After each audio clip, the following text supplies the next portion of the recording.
Good afternoon, everybody, and welcome to the main stage catwalk. It's lovely to see you here. My name is Sophy Searight. I'm the content editor at Pure London, and I'm joined today by Claudia Batistall, who's from House of Fraser. We're actually live on the internet at the moment on our Pure Hangout channel, as well as here at the show. If you're watching on the Hangout channel and you want to come down to Pure, please book your free ticket online at purelondon.com. It's a trade-only show, so if you're a buyer, please do come on down. Claudia, thank you so much for joining us. Absolute pleasure to have you with us. Do you mind just running through briefly your role at House of Fraser? So I'm currently the buying director looking after all of our external brands at House of Fraser. And I've been there for quite a period of time. I've been there for 10 years this year. And basically my role involves everything that we see and lands on the shop floor from an external brand perspective, whether that is via a wholesale or a concession route. And you've worked across various different departments, haven't you? Which departments have you worked in? I've worked across menswear, I've worked across fashion accessories, I've worked across kidswear. Actually, House of Fraser was my first women's wear only role, because previously to that, I'd always had multi-categories. So that was an education in itself. How does working across those different categories support you in your role now? Is there anything that you've learned working across all the different areas that you feel kind of really makes you best at women's wear now? I think an understanding of the basic principles and the basic principles of buying are exactly the same, pretty much no matter what area that you're working in across fashion. So ultimately, you bring in product at a margin and you sell at a margin that makes you profitable, understanding your market positioning and understanding your customer. That is the principle of every single area that I've bought. But I think working across different areas teaches you to respect the differences within the area. And that really comes down to the execution, the product, and the customer mindset. Within that as well, I think the contacts that you make from working across all of those different areas really help you, because people do move around. And people are so much more willing to impart knowledge if they have experience of having worked with you before. It also helps you to get a foot through the door sometimes as well, and we're trying to bring brands on board. Yeah, for sure. I can really imagine that. And when you move into a new sector, as you've done several times, how do you adapt to that new buying category that you're going to be working in? You listen a lot. I'm a firm believer in actually utilising the experience of those around you and not going steaming in. So I think what I've done throughout my career is very much listen to the people who know the areas and take on board what they say. But also I think it's important that you also apply your lessons learned. So, for example, that you will have different strategies, different ways of working to the area that you're coming into. And it's important to modify that. And once you have kind of more of a general experience across different areas, it becomes much easier to do that. In terms of listening and taking advice from other individuals who already know that sector, who would you be asking? Is it buyers who are already in that sector, or is it potentially the suppliers or a different department within House of Fraser? All of the above. I think it's really important to listen to your team. Fundamentally, they are the ears and the eyes on the ground, and a lot of them will be the experts in that field. So they're the ones that have that detail. And I'm really lucky in that I work in a business where my peers are very willing to impart information. So, it took me a long time to realise that iPad was actually considered a mobile device, because mine's permanently plugged into the wall. So, having been able to have that conversation with my director of online trading and just understanding the differences between trading online and the things that they look out for and how we then factor that into our buying process has been invaluable. Likewise learning from suppliers. When I came to House of Fraser, I was actually the evening wear buyer. It was an area I knew absolutely nothing about, and working with suppliers that were so wonderful and so passionate about their area, and again so willing to impart their knowledge, really it enabled me to fall in love with the area, but really gave me a good read on actually what I could do with the area. So I was sort of piggybacking on their experience and learning from them. Okay, so moving on from once you've ensconced yourself in your new category, I know you've got buyers here at the show, but what does the general buying process look like for you? If you can start right at the beginning, when you're looking at your new season, and right through to making the order, how does that look? Our buying process starts months ahead of the season. So we will, so for example, we've just closed autumn/winter 15, so we sit down and we do a lessons learned. And we do quite a thorough lessons learned, but we actually combine it with what we call a forward thinking strategy day, which is a roundtable conversation. Everybody has a voice and everybody puts forward their opinions. So whilst history is important, we're not a slave to it. So we apply the lessons that we've learned, say for example for Christmas trading, and we're thinking about how we can affect autumn winter 16 now. But also we really think about who do we want to be, what do we want to represent, what are the gaps in the market, what has shifted, what do we think is going to shift. We really do just throw all of these questions out, and eventually by the end of the day we're pretty much all on the same page and have come up with a strategy. Some of it is an evolution rather than a revolution, but a lot of the time there's very subtle changes that we know will make a big difference to the way that we trade. From there on, that formulates our top line women's wear strategy, and then the buyers and merchandisers go back and deliver a strategy for their areas. So it's almost like you keep, it's like a bit like an onion layer. You keep peeling back, and everybody brings something to it. Once that's signed off, they sign off their strategies, and that's in addition to financial KPIs. The buying teams are pretty much trusted and left to go out and deliver what they need to do. They have absolute autonomy in what they select. As I said before, they are the experts in their field. They are the ones that know the products and the brand.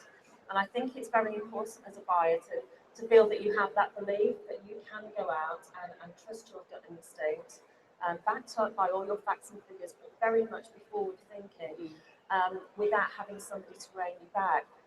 So they come back, they will show me everything, we sign off everything. But I have to say it's an absolute rarity that I would ever change anything. It's more tweaks. And I'd say my main role now is really challenging them to think bigger or think out of the box. The details, they pretty much can do themselves. But do you find that if there was some feedback that you were going to have to give, that a buyer had erred on the conservative side rather than the kind of out there side? So if you were looking at a collection bought in by a buyer and there was any feedback that you needed to give, any tweaks you needed to make, would the buyer tend to be erring on the side of being too conservative rather than the other way? Yeah, I think, and that's the danger as well. I think that's the danger of sometimes being led by a lot of facts and figures. You know, facts and figures can generally only tell you what's been. And sometimes they'll come back and say, oh, we love this, but we weren't sure about it. And there's this push-pull between the buyer and the merchandiser, which is a wonderful relationship. So my job is really just to encourage them to think commercially and strategically, but also you've got to excite the customer and you've got to inspire her. So it's important that we have those pieces and those ranges in the collection. They help to sell everything else. And you've obviously got a fantastic job. It's really exciting. I bet a lot of us here would love to have it. Why do you think you've been successful in your career to date? What do you think has set you apart that's really kind of got you where you are? I'm not sure if it's talent or tenacity or a combination of both. I've been really lucky in that I've worked with some amazing bosses who saw the potential in me and spent time trying to draw that out. So that's probably one of the main things. And also working with people who have vision. It encourages you to have vision. I'd say my key strengths are that I'm strategic and I think about the big picture a lot. So it's important, I think, to think about where you want to be 3 seasons, 2 years from now. And one thing that we do with a lot of our brands is we sit down and we do roadmaps and 3-year plans. So there's no surprises. Everybody's on the same page. And do you think that you were looking at it from a strategic perspective when you were a junior buyer? I think I knew where I wanted to be. I've always had a bit of a 5-year plan. I think you become more strategic the more experience that you have. I don't think anybody necessarily starts off with that. I think what you start off with is this passion and willing and love for the business that you're in. Well, certainly I did. And it takes time to learn that you then also have to think further ahead than one season and understand the repercussions of what you're doing. But I don't think anybody, well, maybe some people do, maybe some people have that initially. I certainly didn't have that. I've got to be strategic from the offset. It was something that was very much learned rather than instinctive. Okay. And you're obviously in a very competitive marketplace. House of Fraser operates on our busy high street. How much attention do you, and therefore your buyers, pay to what your competitors are doing or what the market's doing more generally? I'm sure it feeds in, but to what extent? My personal belief is that you shop everywhere from Primark to Prada and everything in between. I think it's very important to understand the marketplace because then you can contextualise and position your business, but also the brands. So you're more conversant and more of an expert in that field. But it's a bit like being always on social media, I guess, in a way as well. You can sometimes become so distracted by what everybody else is doing that you forget to focus on your own backyard. So whilst it's important, I think knowing who you want to be and who you want to target and what you want your business or your brand to represent has to be the main focus. Keeping an eye on the competition for me is really just a reality check. Yeah. If you are looking at the competition, a lot of people here are going to be independent retailers, but from your perspective, if you are looking at the competition, what is it that you're looking for? What do you want to benchmark against? And what are you just not interested in? Clever ideas, execution, new brands, new products, everything. I love the visual, and I think it's really important to look at the way that new areas are editing and delivering brands. New suggestions, the whole way that people lifestyle, I think, is becoming really important. And I work for a department store where areas can be quite segregated, but we're certainly lifestyle in our women's wear areas a lot more. Just how to keep the customer in that area and in that zone. How do other players entice her in? And we shop the world looking at that. And if we're lucky, we see some great brands and some great products that we can bring back. But for me, that's the most exciting thing is about me feeling inspired. And I think if I feel inspired when I see a competitor that's doing something great, whether a big department store or actually some of the best executions I've seen have been independents who absolutely nail it. For me, I think if I'm inspired, then my customer's going to be inspired. Yeah, for sure. And harking back to my question earlier about the junior buyers erring on the conservative, setting that aside, what errors do you see the junior buyers making, or not necessarily errors, but where do you think perhaps they could be nailing it more? Where are there areas for improvement? I think that most people want to progress really quickly, and what I love about the new generation coming through is that they understand their self-worth and they're so go-getting, and I love that. But I think that at some point in your career, you have to consolidate your experience, otherwise you get caught out. And just again, knowing the basics of how to plan a range, how to range build from a visual and online and a customer-facing perspective is something that can't be undervalued. And just knowing those key basics in detail is one of the things that I think a lot of people sort of try to skip. And can you put a timeline on how long you need to sort of stay in a kind of nitty-gritty coal-face type role? I imagine it's not easy, but no, I think it depends on how much exposure you have, and one of the ways we try to develop our team is by, we give people exposure to the buying process as a buying assistant, so they're out and they're seeing brands, working alongside the buyers, but it varies very much by individual. What we kind of say, you sort of need to have done at least a year as an assistant, as a buying assistant before you start to progress up. And from then on, it's really about how you drive yourself. Yeah, sure. Okay, that's really interesting. And looking at the nuts and bolts of the day job that they're doing, is there a key buying pitfall that you see made over and over again? Not necessarily by junior people, but by buyers generally. Is there a key buying pitfall? I think it goes back to what I said before about not having the courage of your convictions. We've all made those mistakes. I have a day at the end of the season where I go, and it's our last day of clearance, where everything is marked down 70% with an extra 20% on that. And I always used to look at all the mistakes that I've made throughout the season. And again, it's just a sense check. But also, what I think is really encouraging are the things that I had to really go out and hunt for sometimes were the things that were the best sellers. So it's about understanding your customer base and looking at the analysis, but having the courage of your convictions to go out and buy what you really believe in and you feel inspired by. I was interviewing a lady from John Lewis last week at Spring Fair, and one of her huge sellers for last season was Prosecco flavoured jellies. Not something that anybody expected, yeah, but she decided like early on in the season that they were going to go because Prosecco was big, and everyone obviously thought she was mad. And in the end, it absolutely flew. So yeah, the courage of your conviction seems to come out quite a lot from head buyers. In terms of the multi-channel environment that we're operating in now, buying will have changed since you entered the market earlier in your career.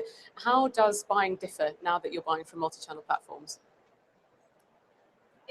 Fundamentally, a bestseller is a bestseller. So you buy a multi-channel range in a similar way to the way that you buy a store range. The key difference is what drives online sales tends to be width and depth. So where you are constrained by walls, you obviously can't always deliver that in stores. So we see buying for online as an opportunity to test different markets, to buy a wider range, and to engage the customer that way. We get as much traffic through from online through product category searches as we do for brand searches, whereas in store it tends to be she's a bit more brand focused and she's a little bit more brand loyal. So we ensure that we have a lot of online exclusives, and it's really just really backing what you think are going to be the best sellers, because your customer base is that much wider. And I think that is the biggest difference, is that you're not buying for a specific area or a locality when you buy, as when you buy for stores, you're literally buying for, well, the world in some cases. So you have to have that mindset. And do you bear in mind the photography or the online merchandising that's going to differ to how it be in store, or is that something that you think about once the bestseller has been chosen, as it were? The photography is always key, but it's something that tends to come afterwards. I mean, things that photograph well or tend to sell better, but it's not a hard and fast rule. Online is actually easy to buy for, because you don't have to think as much about the visual. When you're buying for a store, you've got to think about how it sits together and how the customer is going to see it and how she's going to be enticed into buying that whole outfit. With online, you can just be so much wider, and what she's looking for is choice. So she'll scan maybe 100 options in 2 minutes on a page, which you can't do in a store. So it's understanding that she's in a much different mindset when she's online than when she's in store. Okay, that's really interesting. And looking at other things that would have changed since you started buying, what do you think younger buyers will now need to exhibit skills in that perhaps you didn't need to earlier on in your career? I think an understanding of the marketplace and the business is always key. I think passion and willing are always key, but really very much understanding the commercial side of it and the fact that it is a business, and still so many people come through and we talk about the business of fashion. I think some young people think that it's just fashion, and obviously the whole multi-channel piece, which I guess the new generation get far more than I ever did, because it just wasn't in existence when I was a junior buyer. Yeah, for sure. And how much of the data crunching on previous sales history, etc., is done for the buyers, and how much do they need to do themselves? We are really lucky in that we have a merchandiser for every buyer. I'm quite left brain, right brain, so I've always enjoyed that analytical side of it. And I think as a buyer, you have to absolutely be conversant in the facts and figures. You have to be able to hold your own. So I would say it's very important. We have a team that does it for the buyers, but they very much get involved in the same way that merchandisers will get involved with products. It's a relationship that works in tandem. Okay, so perhaps much more sort of financial and numerically savvy than they perhaps might need to have been. Definitely so. But I think, as I said, you have got a counterpart who does that for you. So it's not to the point of excluding the creativity side. That's got to be absolutely paramount. Yeah. Moving on then slightly to product. Obviously, we're now in glorious February. I'm sure you've done all your post-Christmas number crunching. What's changing from a Christmas point of view for you as a buyer? What's different? Black Friday, I think, for everybody. I think we're seeing the calendar starting much sooner. We're seeing sales being sucked into November, whereas traditionally we'd probably see a nice sort of steady build throughout December. And what's happened is I think now we have this big peak for Black Friday, and then it kind of dips, and then you've got this lead in the week before Christmas. So the trading pattern has definitely changed. And also on womenswear, it's a particularly difficult time, because we know after Black Friday, she stops buying for herself and she starts buying gifting. So enticing her and getting her to part with money on a womenswear floor can become a little bit more challenging at that point. And are you seeing products that are being bought change at all? I noticed a slight shift this year. I don't know how common it is with people in the audience, but definitely party wear was still key, but the way she was buying it was different. So it was much more about wardrobe versatility. So rather than the little sequin dress, she was definitely buying more separates. And I think she's thinking about how she can wear it in different ways. So does it work for her office party? Does it work for her cocktails with her friends? Does it work for Christmas Day? Can she wear it back to jeans? Could she wear it to the office under a jacket? And we're seeing a lot more of that. And I think that is definitely an ongoing trend. So presumably you'll be bearing that in mind when you're buying for next Christmas. We are. It's definitely one front of of our key strats. Something that comes up a lot when we're on the phone to our buyers about what's challenging within business. One of the key things that we get asked a lot is around retaining great staff, attracting them into the retail environment and then keeping them. How do you manage that within your team and your department? It's always going to be a challenge, because people want to progress. It's human nature that we want to do well. where we can't necessarily promote people, the way that we retain them is just by making sure that they have ownership of a project, that they have exposure to senior members of the team, that everybody has an opinion, and that what they think matters, that they matter and are contributing to the business. So one of the things that we did as a team this season, we had every single member of the team, from buyers allocated upwards, had an objective that they were personally responsible for delivering, which fed into our strategy. So, and we all owned it. So everybody felt empowered, and we said, okay, so that is your objective that you need to deliver, and any decision you make, as long as it goes towards delivering that, is okay. So we do things like that. And I think just making sure that people feel valued, and that telling them that they're doing a good job. Yeah. But also feeding back to them, saying this is what you need to develop. There's probably not enough of that goes on. Okay. And how do you attract the great staff initially? Through a great HR team. Really I think we have a fantastic HR team that are very keen on finding people who are a cultural fit, and I personally put great stake in that. I think that a candidate can look great on paper, but for some reason they just don't, they mightn't be a cultural fit or gel with the team, and that's not a reflection on either the candidate or the company. Our business has a very specific culture, and you either love it or you hate it. So it's one of the reasons that I personally think that promoting from within is one of the best ways to go. Yeah. I try to do that wherever possible. Yeah. And as a manager, what's the biggest mistake you've ever made in the hiring and retaining staff process? No names, obviously. It wasn't at House of Fraser, but I interviewed for an assistant with somebody who really pushed this person, and then the assistant wanted to do their job at all, wanted to do mine. So basically, I was coming in to write all my own orders, put everything on the system, in conjunction with doing my own job as well. So that was quite a difficult situation to manage. Not ideal. Not what we're looking for. And when you're interviewing for an entry-level buyer, what are the kind of standout criteria or personality traits you're really looking for? Passion, willing, and understanding that they are going to have to work really hard, and that it's not glamorous. It's certainly not glamorous when you start out, and it's hard work. And I think somebody who is willing to go that extra mile, a lot of people feel challenged that they can't get into this industry because they don't have a fashion degree, and I think that's fantastic if you do, but it's certainly not a requisite. None of my buyers actually have fashion degrees. They've all come from very different backgrounds. I don't have a fashion degree. So when I say an absolute passion for this business will get you such a long way. And this is a bit of a curveball, but how would you get that across on your CV? If a CV lands on your desk, what makes you think, yes, I can't wait to meet that person?